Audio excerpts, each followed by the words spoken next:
Salut les amis, une nouvelle vidéo, et la dernière de la série, j'ai invité un tracteur à la maison. Voilà, ça y est, le tracteur vient juste de partir. Il a fini il n'a pas fini sa mission, mais il a fini la mission pour laquelle on l'a mandaté en tout cas. Donc il a passé une semaine, 6 jours, 5 jours et demi précisément, sur le terrain. Et je suis plutôt content du résultat.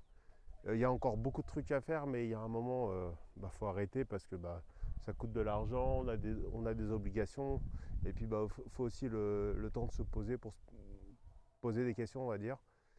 Et donc, j'avoue que cette nuit, j'ai mal dormi. J'étais debout, j'étais réveillé à 5 heures du matin parce que j'avais cette dernière journée en tête et je voulais être certain que ça passe parce qu'en fait, on ne sait jamais le temps qu'il va prendre, on ne sait jamais le temps que le tracteur va nécessiter pour faire certaines actions.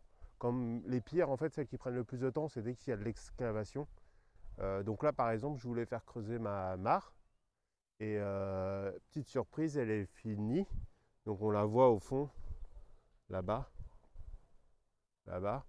Euh, donc je l'avais présenté un petit peu dans la vidéo précédente.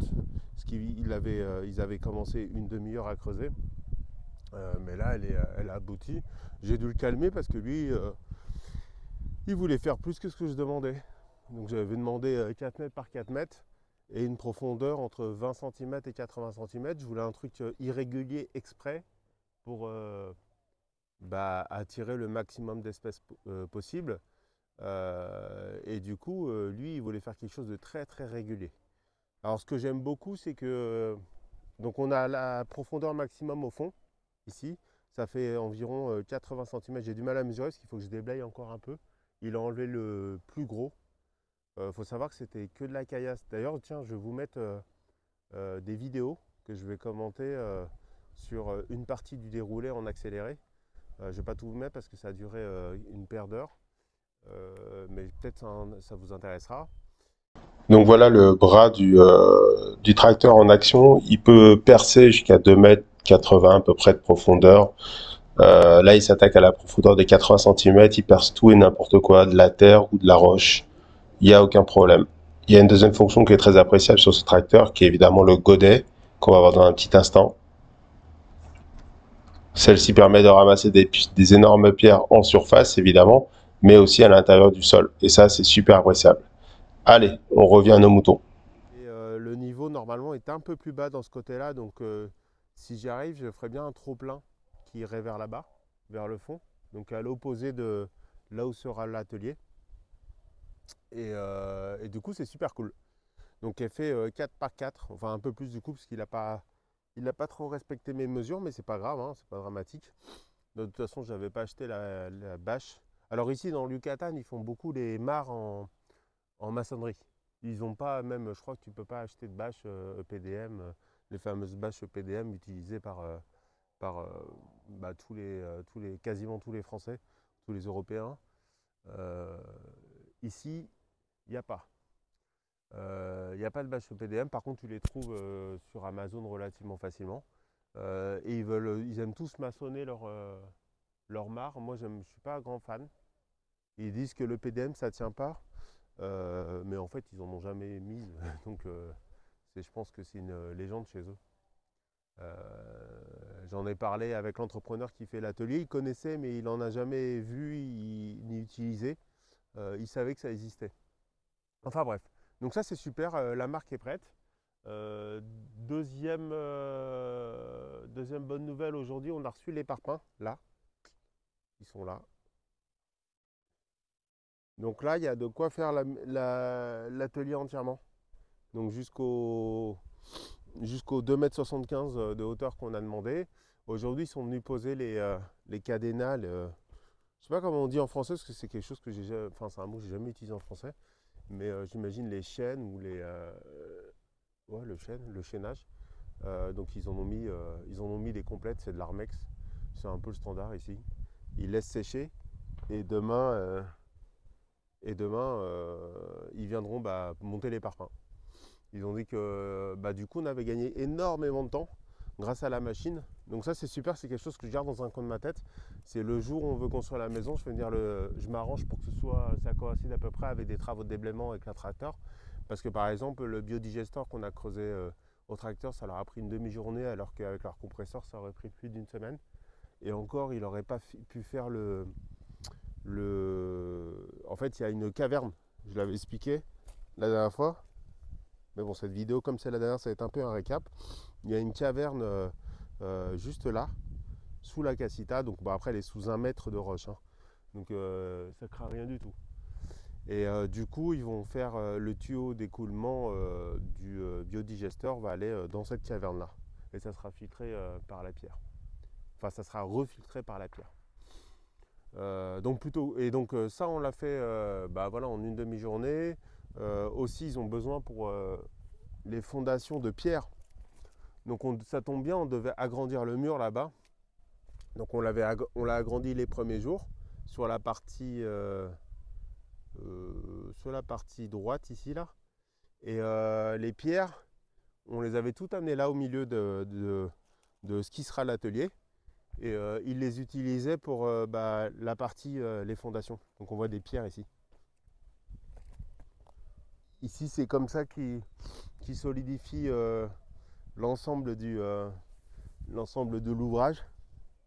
Et donc ça, vu la taille des pierres, ils auraient mis des jours et des jours à les ramener et même à les casser.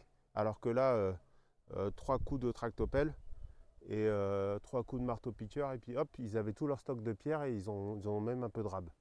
Donc ça c'est super. Donc le sable et le gravier qui sont toujours là et qui vont être utilisés je pense à partir de demain. Et je me retrouve avec des tas de bois énormes. Donc j'en ai là au fond, tout au long. En fait tout le pourtour de ce que j'ai délimité ou défriché, c'est fait de futurs broyats. Donc je me suis renseigné sur les broyeuses. Donc comme j'ai rien pour la stocker, je voulais en louer une et je tentais de passer par la même entreprise que celle du tracteur. Mais le problème c'est que le modèle qu'il m'a proposé, alors le modèle est super, hein, c'est celui qu'on voit dans chez les pros en fait. C'est un espèce de tapis roulant sur lequel vous mettez vos bûches, quelle que soit la dimension. Le trou d'entrée est énorme, quelles que soient les dimensions, et puis ça sort en broyat quoi. Donc ça doit coûter une fortune. Mais le problème c'est que le prix de location, alors le minimum de location c'est 3 jours, alors que le tracteur c'est 1 jour. Ce qui ne me dérange pas parce que vu l'amas de broyat, de bois à broyer, il n'y en a pas pour 3 jours, il y en a pour plus à mon avis. Hein. Mais ce qui m'embête c'est que c'est sans opérateur, c'est sans le gasoil et c'est plus cher que le tracteur, ce que je comprends pas en fait. Et du coup en parallèle j'ai vu d'autres broyeuses beaucoup moins professionnelles mais pour un usage intensif qui coûtaient dans les 2000 $ à peu près, enfin 2000 € pardon. Et donc, je sais pas. J'hésite. Mais ce qui est sûr, c'est qu'il va falloir s'en occuper. Ne serait-ce que pour nourrir le sol. Même si maintenant, la première étape que j'ai en tête, c'est... gentiment, il a dépassé un peu ses horaires, le tracteur, mais il m'a enlevé un champ de pierre ici. Il y avait 3 fois ce tas-là, ici au milieu du terrain. Et il m'a tout déplacé là-bas, enfin tout. 2 tiers du tas, il me l'a déplacé là-bas. Donc là, c'est vraiment une pyramide. Sauf que quand on revient ici, là, on voit bien qu'il y a des pierres.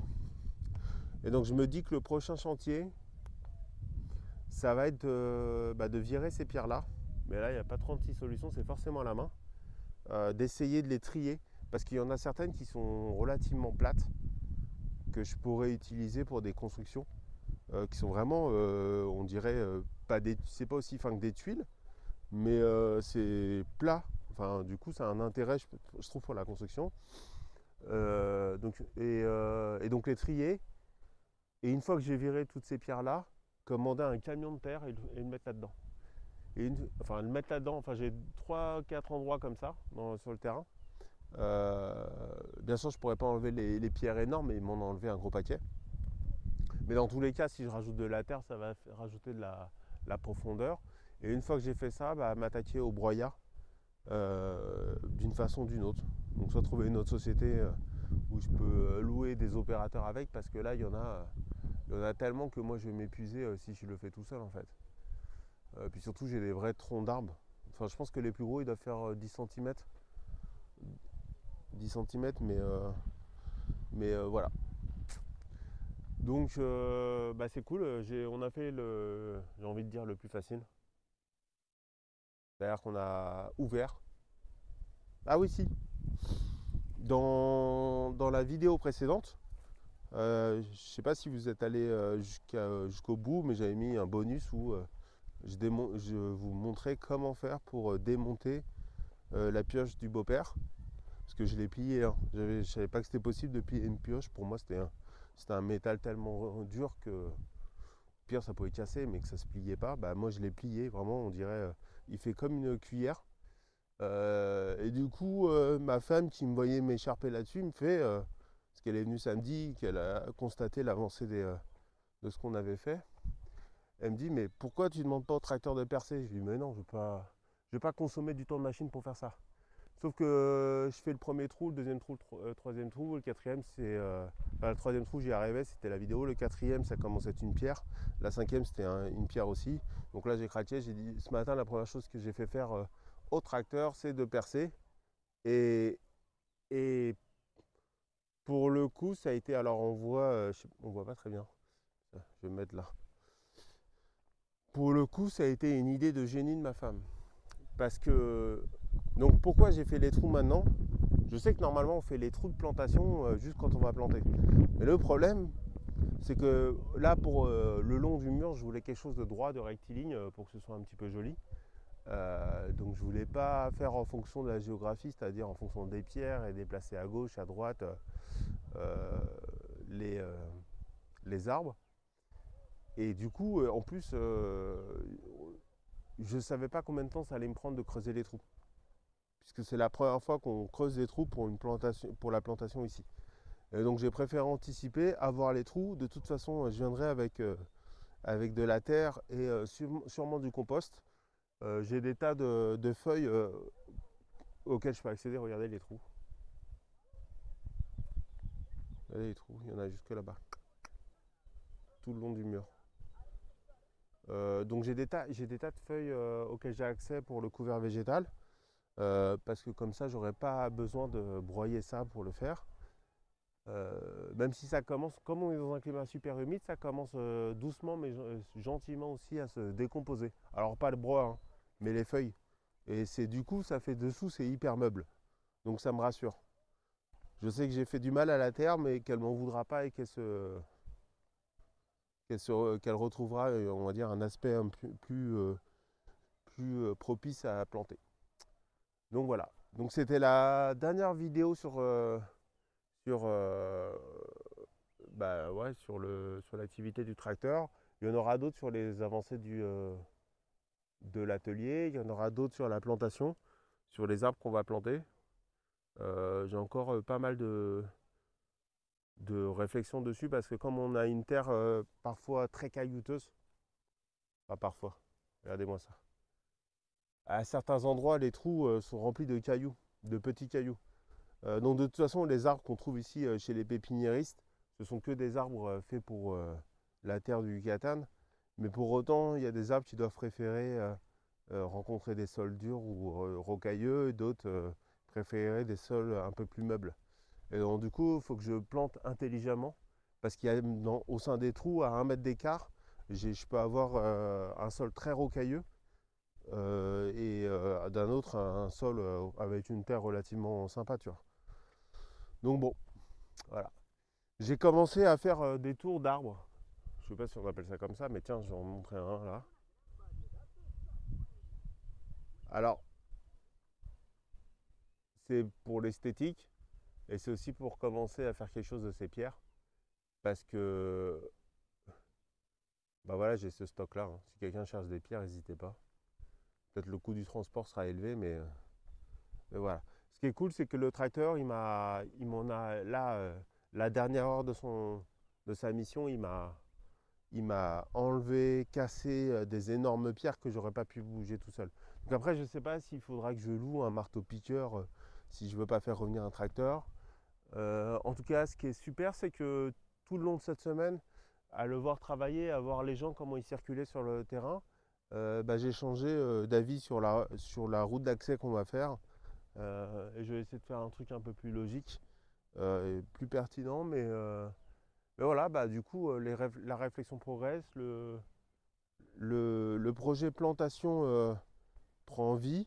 Maintenant, c'est qu'une question de temps à passer dessus et évidemment de moyens financiers parce que je ne peux pas faire tout seul. Et puis, il faut de l'argent pour planter, pour entretenir le terrain. Dans tous les cas, regardez, là, un autre tour d'arbre. Et donc, du coup, j'essaie de mettre un peu de matière organique dedans. Et puis, voilà. Donc oui, j'en ai pas parlé, mais ici, donc là c'est la mare, là c'est l'atelier et on voit le puits toujours qui est là. Et donc là, je pense que je vais faire le petit potager pour ma femme et pour moi, hein, pas se mentir.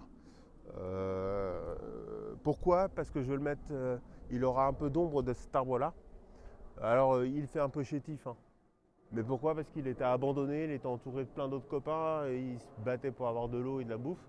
Là, maintenant, il est tout seul et je vais bientôt mettre de l'irrigation, je vais l'arroser, je vais m'en occuper et j'espère qu'il va trouver un, un peu plus de volume au niveau de sa crinière. Et donc voilà, coucher de soleil en ce lundi 13 février, veille de Saint-Valentin. Cette vidéo sera publiée le dimanche, ça va être le 19 février. Et du coup, je vous souhaite un bon dimanche, une bonne semaine et à très bientôt. Au revoir.